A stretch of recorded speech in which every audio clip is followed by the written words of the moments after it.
लापता मछुआरे के बारे में चला पता, सभी हैं सुरक्षित। पश्चिम बंगाल के दक्षिण 24 परगना जिले के समुद्र में मछली पकड़ने वाली 3 ट्रॉलरें लापता हो गई थी, जिन पर 49 मछुआरे सवार थे।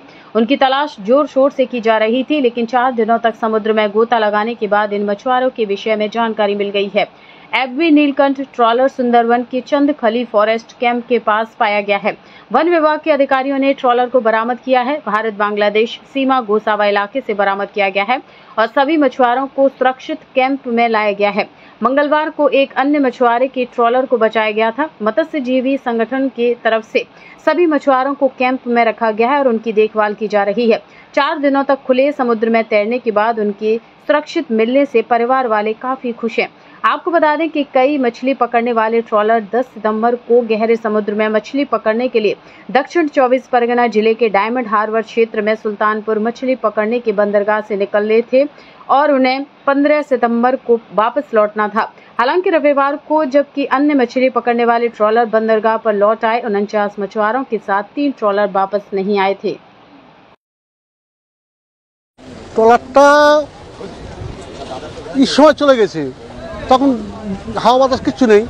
তারপরে এরকম হাওয়া হবে বুঝতে পারেনি, তখন জাল টাল পেতেছে, ঝট করে এরকম পাখা চাষ ঘুরছে না।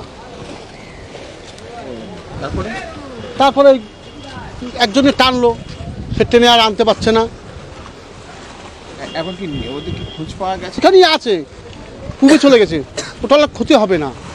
কতজন আছে ট্রলারে? 19 জন। সব কি এখানেই বাড়ি ডায়মন্ড হারবার? হ্যাঁ, এই দুজন লোক মানে বাইরে। তো কোনো কোস্টগার্ড বা কিছু কি তাদের? হ্যাঁ, কোনো যোগাযোগ করা গেছে? না, ওদের সাথে কথা বলা হয়েছে। মৎস্যজীবীদের সঙ্গে কথা হয়েছে? হ্যাঁ। তার কিরাম আছে কি বললো? ওদের সাথে পুরোই করা হয়নি, ওরা নিয়ে চলে গেছে বাইরে। এখন কোথায় আছে বা কি করছে? বাইরে আছে। কোথায় বাইরে বলতে কি গভীর সমুদ্রে? ওই তো সমুদ্রে, একদম সমুদ্রে। কি নাম ট্রলারটা? শ্রীহরি। 4 দিন ধরে যে ট্রলারটা নিখোঁজ ছিল 16 জন ফিশারম্যান সহ এবি বাবা নীলকণ্ঠ, ওর আজকে সকালে একটা খবর পেলাম যে আমাদের যে গোসাবা যে আইল্যান্ডটা আছে, গোসাবা আইল্যান্ডের কাছাকাছি, যেমন আমাদের বাংলাদেশ এবং ভারতের বর্ডার, যেখানে বিএসএফরা পাহারা দেয়, ওটা হচ্ছে চাঁদখালি ফরেস্ট যে ক্যাম্প, ওই ক্যাম্পের কাছে একটা খাল আছে, ওটা হচ্ছে গুনন খাল। ওই খালেই ওদেরকে আমাদের ভারতীয় যে বিএসএফ, ওরা কিন্তু ওদেরকে সেফ জায়গায় রেখে দিয়েছে এবং ট্রলারের মাঝি স্টাফ এবং হচ্ছে আমাদের বিএসএফের যারা অফিসাররা আছে তাদের সঙ্গে আমাদের কথা হয়েছে, তারা সবাই সুস্থ আছে।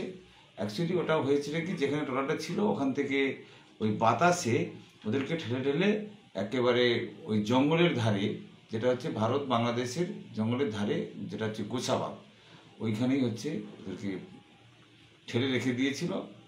তো বিএসএফ এবং তাদের চোখে পড়তে তারা সেফ জোনে ওখানে রেখে দিয়েছে। তাদের কাজ আনা হচ্ছে। হ্যাঁ, আমরা আবার ওখান থেকে আমরা তো সমুদ্রে যে ট্রলারগুলোকে পাঠানো হয়েছিল তারা তো অলরেডি মুভমেন্ট করছিল, তো এখন তাদেরকে ওই দিকে যেতে না বলা হয়েছে, খবরটা দিয়ে দেওয়া হয়েছে। আমরা আবার এই দিক থেকে যারা এই জঙ্গলের মধ্যে যারা রাস্তা চেনে সেই সব মাঝিদেরকে আমরা চিহ্নিত করে তাদেরকে পাঠানোর ব্যবস্থা করছি। আপনার নাম? বিজয় নৈতিক সম্পাদক, আরবি ফিশারম্যান ওয়েলফেয়ার অ্যাসোসিয়েশন।